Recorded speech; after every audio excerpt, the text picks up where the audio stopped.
Halo friend, hari ini kita akan belajar lagi bagaimana cara membuat sequence dan cara render video di Adobe Premiere Pro. Kemarin kita udah belajar tools-tools yang ada di Premiere Pro. Sekarang kita bakalan belajar lagi gimana caranya membuat sequence sesuai dengan source. Seperti yang kemarin kita sudah jelaskan dari basic, ternyata ada bug yang saya nggak duga-duga. Jadi pas kita preview ternyata bentukannya tuh hilang. Saya merasa tutorial tersebut kurang jelas, makanya saya buat lagi video untuk spesial cara membuat sequence dan cara render videonya. Kemarin kita sampai mentok cuman di tools-toolsnya aja. Yuk kita belajar yuk.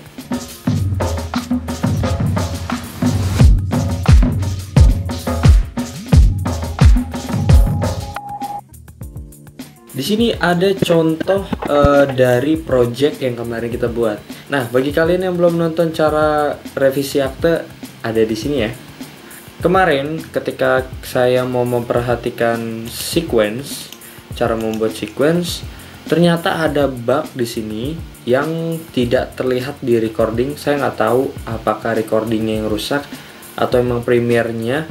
Saya nggak tahu, pokoknya saya ngeliat tapi di record tuh nggak muncul gitu, dia nggak pop up. Nah, cara membuat sequence gimana?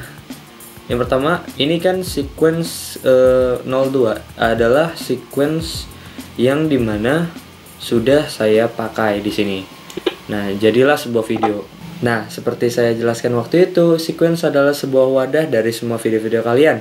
Nah, ini adalah bentuk dari rangkaian video yang saya sudah edit kemarin.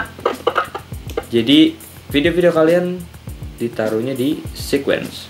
Nah, kita buat yang sesuai dengan video kalian. Caranya gimana? Kalian klik ini dan kalian klik info. Kemarin saya sudah jelasin ya, tetapi tidak keluar, sayang banget nih. Nah, sekarang kita bakal memperjelas gimana cara membuat sequence ya.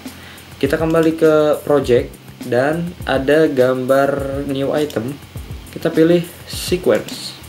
Nah, disinilah yang terpenting nih. Kan ini udah keluar nih. Moga-moga nggak bug lagi.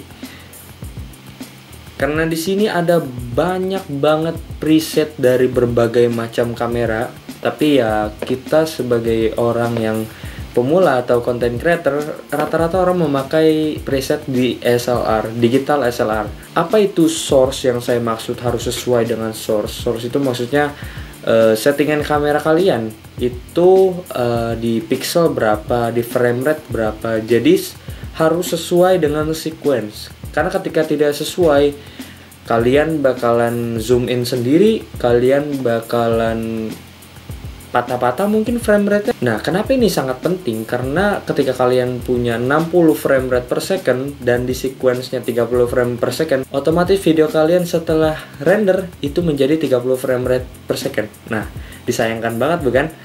Jadi kita harus sesuaikan apa yang kita shoot dan apa settingan yang benar-benar sesuai dengan kebutuhan kalian. Yuk kita lihat dulu. Di info, nah, di sini tertulis frame rate per secondnya 25 fps dan 1020 kali 1080. Berarti kita bakalan buat sequence yang 1080 ya. Kita klik sequence, kembali lagi. Nah, seperti yang sudah saya bilang, sesuai ya. 1920 dikali 1080. Dan FPS-nya itu 25 frame per second. Kita namain di sini tutorial. Nah, kalian bakalan membuat sequence baru. Yang video yang tadi ini kalian drag and drop ke sini. Nah, this clip does not match the sequence settings. Kenapa seperti ini? Karena mungkin ada beberapa kodek video yang tidak termasuk di dalam preset ini. Yang kamera saya gunakan itu adalah handycam, jadi tidak sesuai dengan kodek DSLR. Nah, kemungkinan ini masih bisa. Jadi keep exciting settings.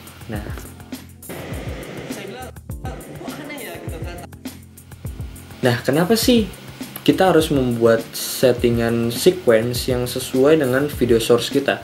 Coba ya, saya contohkan source yang berbeda dan sequence-nya berbeda juga. Yuk, kita contohin.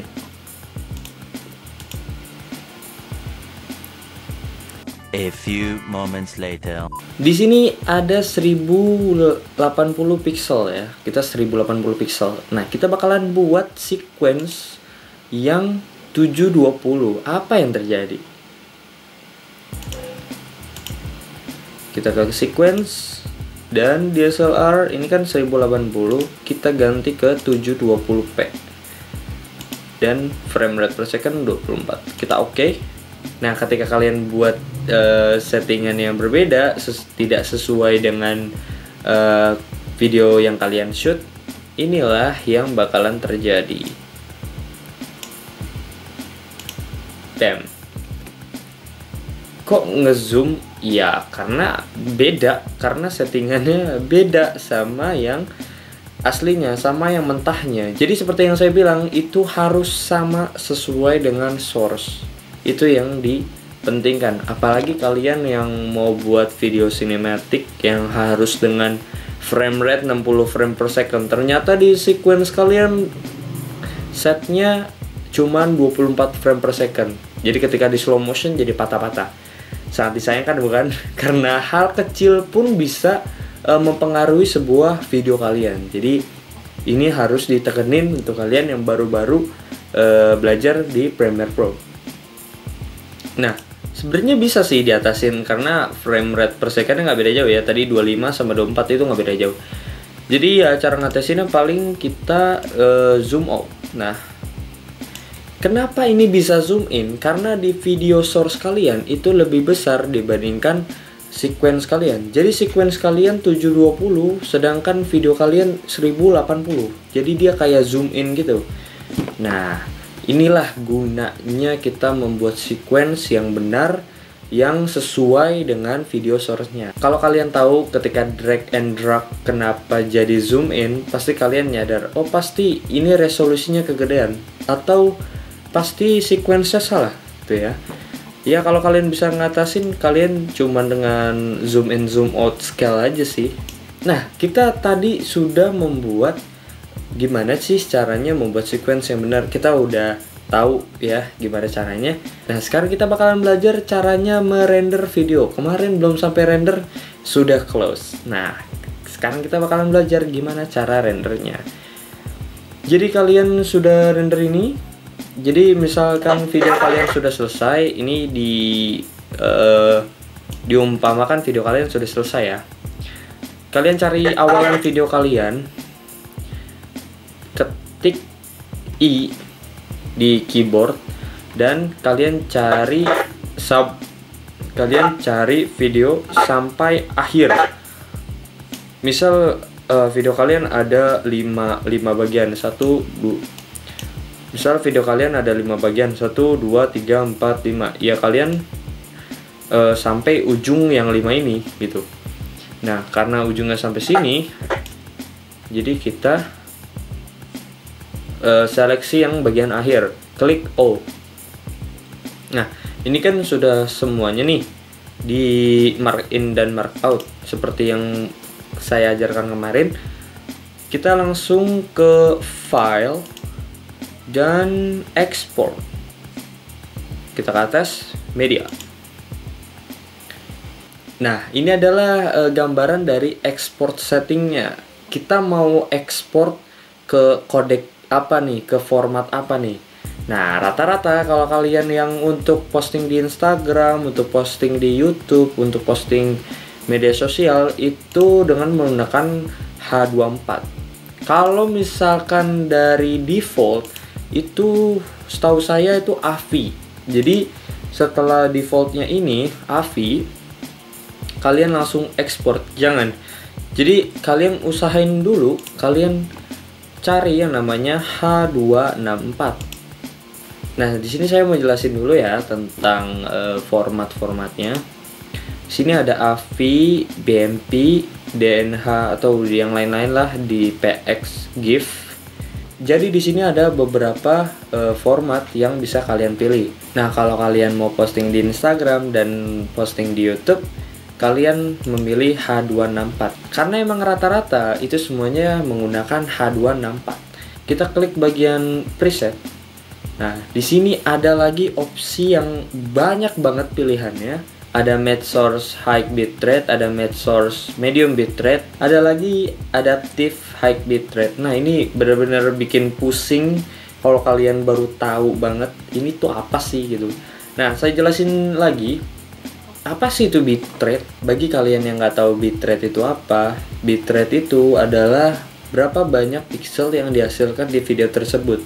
Nah, kalau semakin tinggi bitrate-nya, semakin bagus dan jernih videonya. Semakin rendah bitrate-nya, itu bakalan semakin pecah alias semakin blur videonya. Jadi blurnya itu bukan blur lens kamera, blur bokeh, bukan. Jadi blurnya blur kayak video kalian yang HD kalian upload ke WhatsApp, kan biasa kan kayak turun kok gambarnya jadi jelek. Nah, itu adalah contoh dari low bitrate alias rendahnya bitrate gitu. Nah, di sini ada hal yang paling terpenting untuk kalian upload di YouTube, apalagi kalian upload video yang bagus, yang membutuhkan gambar yang jernih, itu kalian menggunakan match source dan high bitrate. Kalian juga bisa mengcustom bitrate yang kalian mau di video kalian. Kalau yang lebih tajam lagi, kalian scroll ke bawah.